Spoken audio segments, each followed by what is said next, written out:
Here's what's to come in this episode of Critical Careers. Everyone's delayed gratification is different. Yeah. And mine was to be respected. And if I'm completely honest with you, never in my life have I felt more respected in a role. It's so important to take the good from the good managers. I've had managers say, "Okay, come on, you can do that. You don't need my validation, but I'm going to give it to you. You've got my confidence." This episode of the Critical Careers podcast is sponsored by CBRE, AVK, Evershed Sutherland, JLL, and Mace Construct. Hi, I'm Lizzy McDowell, Director of Marketing at Kao Data and founding partner of Critical Careers. In this week's episode, I'm delighted to be joined by Kir Devaser, Product Marketing Lead at CUDO Compute. In this discussion, we talk about confidence and how your educational and professional career can help shape, build, and sometimes undermine confidence. It's a fascinating discussion, and I hope you enjoy it. So hi, Kir. Hello. Thank you so much for joining me. Well, thank you for having me. Welcome to the Critical Careers podcast. Thank you. And I'm so delighted that you're joining me today to talk about confidence. You, from my perspective, ooze confidence. I just want to discuss that because it's a topic that's close to my heart. I don't think it's necessarily something that we feel all the time. Yeah. I think it goes in peaks and troughs, ebbs and flows. So do you want to tell me a little bit about you, a little bit about your role, a little bit of how you found yourself in this wild and wonderful industry? Yeah, no, sure. Again, thank you for having me.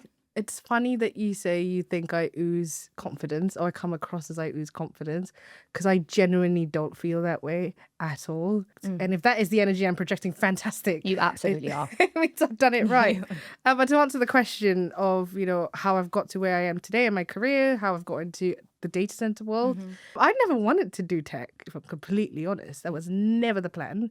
All my life, I wanted to be a vet. I was WWF's biggest volunteer. Gosh. I was going to schools and teaching children how to calculate their carbon footprint. Yeah, that was how committed I was to the goal of becoming a vet. Okay, so what happened? What happened was I didn't get my grades. Right. A-levels was not my best friend. So when that didn't happen, that really, funnily enough, broke my confidence. Yeah. I lost all confidence. I didn't know what I wanted to do in my life. My parents said, take a break. Take time, let's figure out what you can do. Because I didn't want a fallback plan. I told my parents very confidently, I don't need a fallback plan. This is happening. This is it. This is my life. And I suppose at that point, there must have been a temptation to go, okay, we'll take a year out, we'll resit, we'll recalibrate, we'll start again. But I didn't have a choice. Even though confidently I wanted to be a vet, I also believed in things happen for a reason. Right, that's powerful. Yeah. So I had to suck it all up, try and figure out what I wanted to do. I grew up doing music, so I started music at probably 3 years old. Wow. Got all my qualifications, certifications by 16. So I told my parents, okay, my backup is going to be music. The stability. I've got the certifications and everything. All I need now is to go into Guildhall and nail it. Yeah. And my parents said, you can get into Guildhall all you want, but we're not paying £25,000 per year for 4 years for you to network and come out and be able to do what you can already do. Again, I'm 17, 18, 19? Yeah. And I just remember taking a year out. My father, I was very close. My father's passed on now. Oh, I'm so sorry. I was very close to my father. He was my biggest cheerleader, my biggest fan. He was everything to me. Something my father always did when I was young was he worked in tech, funnily enough. He worked in semiconductor. Wow, okay. Yeah. Again, really interesting how life works out. Because he worked in semiconductor, talking about the global markets was really important. Yeah. So it was always dinner conversation. We never had television on. It was ridiculous. I sit today in people's houses and think, how do you eat dinner with TV on? I don't understand. It's alien to me. So at home, you had no choice but to sit and talk as a family. I think because of that, it really got this curiosity in me to understand things. I always want to understand something. It's ridiculous. People tell me all the time, sometimes you don't need that. Doesn't need to be a reason for things. I can relate to that so much. But I think because I've always been told, well, you should know why things happen. Yeah. It's really important to understand why did 9/11 happen? Why did this happen? Why did the financial crisis happen? At 14, 15, I could tell everyone exactly what the financial crisis was. But that's because my parents from very young had instilled that in me. So because of that, I realized actually there's something called economics. There's something called finance, which is, again, from very young, been instilled, like, making sure your finances are good. Understanding personal finance was such an important thing in the family. Like, we just had to understand it because you never know when it's going to be a rainy day, and you have to have confidence in yourself to be able to stand on your own 2 feet when it starts raining, when it starts flooding, when it starts storming. It's so vital. And because people don't understand the world of finance at all, particularly, in my experience, it's never taught at school. Never. It's very intimidating when you leave and you're left to your own devices. So really valuable lesson from an early age. I mean, I love mathematics, but has calculus helped me in any way? Sorry. Algebra. Generally. I mean, Long form division. No. But yeah, basically, I then decided, look, I enjoy writing because my mother made me write all the time when I was a child. We'd come back from holiday and she'd make me sit down and write an entire essay about what we did on holiday, Kir. And I used to go, I don't want to do that. But I learned to enjoy it. Over time, I genuinely learned to enjoy it. We all decided as a family, realized actually economics and finance could be a really good thing. So I ended up double majoring in economics and finance, and I did a minor in supply chain management and logistics. How many females were on that particular course? Oh my God. I wish I could tell you. Were you in the minority? Oh yeah, 100%. It can go one of two ways. It can boost your confidence because you're kind of flying the flag for the women, but it could also knock your confidence. It can be... Yeah, at university you don't think of that, do you? A lot of it is cultural. So I went to international school. Okay. And international school, obviously, you got people from all walks of lives. And I think, I would say probably, so I'm Malaysian. Malaysian, grew up a lot of my life in Singapore, etc. Wow, okay. And in Asian culture, and I think it stems, again, not just cultural, but also the family you come from, right? So I come from a family that's all girls. This is my dad. My dad's the only man. Wow. He was the only man. He would always say, well, I've raised you like men. That's why you can stand on your own 2 feet. I've raised you like boys. But then I've also noticed in households where you've got a son and you've got a daughter, it's very different. The dynamics are very different. I went to an all-girls school. For a lot of my life, I went to an all-girls school. And then I switched from an all-girls school to a co-ed school. And that's when I understood the dynamics. You could be loud, you could be... And that was confidence. In a girls' school, it is confidence. You learn confidence and you know nothing more than just confidence. But the minute I went to a co-ed school, suddenly I was this weird new girl who was the loud one. What is she? Why is she doing that? And the girls would just be subdued. Girls were subdued. Girls would keep to themselves. They didn't entertain the boys. They wanted to be pretty. They wanted to comply with the norm. And I was this weirdo who had come in from a girls' school, overconfident apparently. I felt a lot of my friends that came from Western culture, it was more accepted if they weren't confident enough or didn't want to do it. I'm not saying every Asian family, but a lot of Asian families, or at least the families I've grown up with, you just wouldn't have a choice. You just do it. My mum did accountancy. My dad did mechanical engineering. It was a double first. My sister did chemical engineering. It was also, fantastic. And then there was me, who I felt was the oddball. So I also went to an all-girls school, but I have a brother. But I suppose from those early ages, you weren't necessarily exposed to those more traditional dynamics of this is the women's role, this is the men's role. It must have been quite confronting to then see these Loud counterparts, loud boys, but also these counterparts who are meeker, milder. I think at that point to me, it was cultural shock. I was like, what is this? I don't know what this is. Why is it different? And then I've realised it's survival. One of the things that I hold quite close to my heart is this idea of doing things outside your comfort zone, and then your comfort zone expands and then you get more comfortable, and therefore that breeds an element of confidence. So I suppose your kind of experience to date, you have been in those environments where they have been very female orientated, but also the flip side of that, you have been in environments where they have been very male dominated. And now you find yourselves in the data center industry, which of course is heavily male dominated. Could you just explain a little bit about that kind of experience, how that's developed confidence, your career history to date, how you found the transition into the data center industry? My first job was as a financial writer. And finance, as we all know, is heavily male dominated. So again, as a financial writer, a lot of what I had to do was break down complex topics, observe the market. I loved it. I absolutely loved it.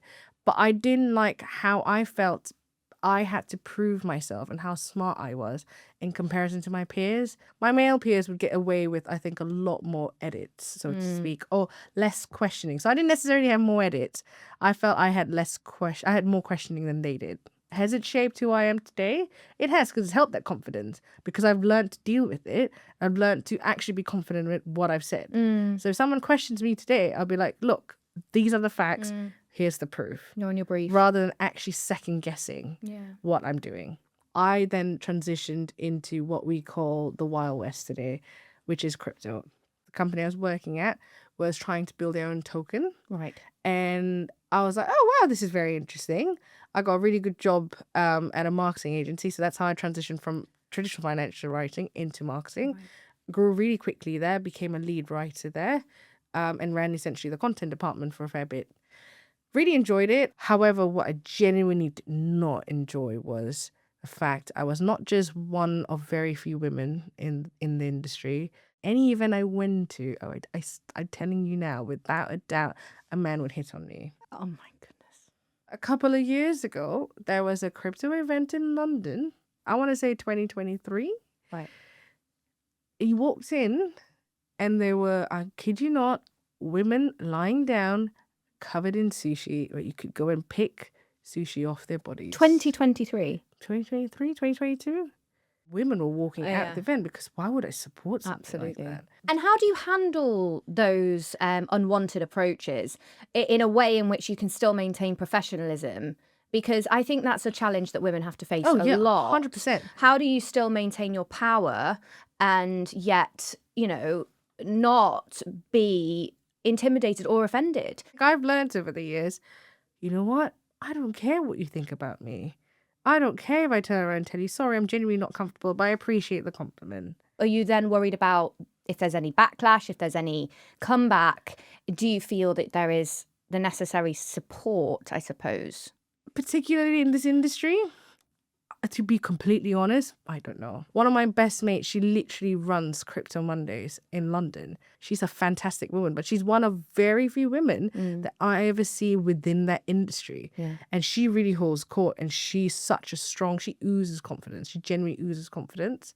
And I feel we need more women like her within the space who will speak up. I used to speak at events in the crypto industry, but I also felt sometimes I was put in the room because I was a woman. You're ticking a box. I'm ticking a box. Yeah. So I transitioned from crypto, I'd say probably more events focused. So I went into events, which is kind of brings me into AI.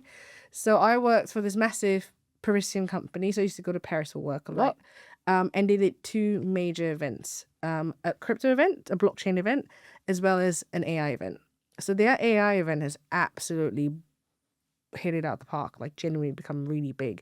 And I realized there was a lot of value within the AI event that I thought was a lot more mature and secure. And I felt like people were more, not just more grounded, but it felt like it didn't matter who I was, whether I was a man, whether I was a woman. I was doing podcasts with people, and I could tell the difference between the blockchain event versus the AI event. And that's how I kind of ended up in the industry we're in now, because a former boss of mine, who's currently my boss, said, hey, I've got this role open. Would you be keen on, are you looking for a role? And I was like, you know what? Yes, I am. I loved working for you previously. I'd love to work for you again. Yeah. Obviously, you didn't train in marketing. There wasn't a formal education. There was no degree. I mean, it is pretty obvious to me in terms of how you ended up as product marketing lead at CUDO Computing, because you are natural storyteller. Marketing is all about communication. It's all about finding the stories. You are inquisitive, but it wasn't your chosen path at any point. No. But how do you establish that confidence in a completely new industry, in a completely new discipline? Yeah. Oh, very good question. Staying in your comfort zone will not push your limits. And something I think that is really undervalued is delayed gratification. If I had to get a tattoo today, I'd probably get the words delayed gratification on me, because that's the one thing my mum harped on. She constantly harped on about it. Like, okay, if you finish your homework today, you can have chocolate at the end of the week. Delayed gratification, delayed gratification, delayed gratification. So going back to the job, for example, new industry, new role, quite a senior role. Put a goal. What is your goal? Your goal is my goal at least was to be respected for my expertise, to be respected by the team, that I know what I'm doing. Along the way, you'll always have challenges. You'll always have people trying to hit your confidence. So, for example, I had someone in the company, I was doing introduction calls, and this one person came on the call and said, yeah, so why are we doing this? Why are you speaking to me? Right, yeah, cool. So what are you going to do differently? I also always say, kill them with kindness. Because there's no point for me sitting here and have you try to tear me apart when you have no idea who I am. And don't judge me because I'm a new person that's joined this company. Don't judge me from what you can see. Oh, she's come from crypto. What do you know about data centers? It's not about that. It's the skill set I have. I'm fantastic at narratives. I'm fantastic at messaging. I am fantastic at making complex things easy to understand, digestible to understand. And that's what I carry with me. I always go, if it's a new industry, I say, look, everyone's delayed gratification is different. And mine was to be respected. And if I'm completely honest with you, never in my life have I felt more respected in a role. Yeah, I just want to touch on that because I think there's two things I want to talk about. That is the visibility element of it. You know, this is one of the motivating reasons behind Critical Careers. We really want to promote the plethora of women across the whole of the industry to engage a wider pool of people who might be interested in, you know, considering a career in this sector. But then obviously you need those champions. And I think confidence, whilst it's great to have that innate self-belief and that self-determination, you also do need that validation sometimes. So obviously, you know, you're speaking about your manager who you previously worked with, who put the role in front of you. Having sometimes that external endorsement from somebody. In my career, I can't express enough how much I've grown because of the confidence that I have been given because of my line manager. The reassurance. Absolutely. Just his belief in me at times when I'm not believing in myself, for him to be like, Lizzy, you can do this. How much has that impacted your confidence, enabled your personal confidence to grow? I've only had a handful of line managers, some fantastic ones, some who have completely torn me I think that's so true as well, because torn me apart. They can destroy confidence. Oh my God, I had this manager who completely destroyed me. She sat in meetings with me and say, I don't know why you're so positive, Kir. I don't understand why you're always so positive when you're on a call with me. You're always so positive. Why is that a bad thing? And I don't know. I was like, do you want me to be miserable? But again, I would kill him with kindness and go, well, I don't know what you mean. Like, that's just who I am. I'm sorry about that. I'm sorry that I'm a positive person. And then the next thing they would say is, I don't think it's quite landing, Kir. Do you know how insulting that is? And I've come out of meetings and I will try my level best and never cry in meetings. Never cry in meetings. And I've come out of meetings sobbing. Not because I'm weak. No. But because no one deserves something like that. No. So I've always told myself, you will grow from something like that because you will never be that. It's so important to never be that. But at the same time, it's so important to take the good from the good managers. Like you said, I've had managers say, okay, come on, you can do that. You don't need my validation, but I'm going to give it to you. You've got my confidence. I think it's so important when someone tells you, I have confidence in you to do this. Because like you said, sometimes that external reassurance, that external validation just helps you grow your little confidence. And kind of destigmatizing it. We've all felt those moments where we have that crisis of confidence and we're feeling intimidated or isolated or alone, and normalizing it. And I think that's clearly such a powerful message and something you bring as a leader in this industry, and how you use that empathy to nurture confidence in others. You never want someone to feel bad. And if you've had a bad experience, you learn from it and make sure you never do that to someone else. Because my parents have always said, treat people the way you want to be treated. That's so important. And I think there's a lot of truth in that. And I think people forget that. Absolutely. People forget that all the time. And that's really important. So in terms of your leadership style, who you want to be as a leader, the future for Kir, where do you see yourself and how are you going to use your confidence to unlock confidence in the future generation? I've always believed being a good leader is being able to sit back and push your troops forward.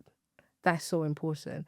And I think in this particular role, because it's a bit more senior, I'm involved in a lot of strategy. Mm-hmm. I'm involved in a lot of working with the C-suite, understanding exactly what needs to be translated for the business. That's quite scary. When you're managing upwards, you really have to back yourself. I'm going to double down here. This is my opinion. How have you managed that transition?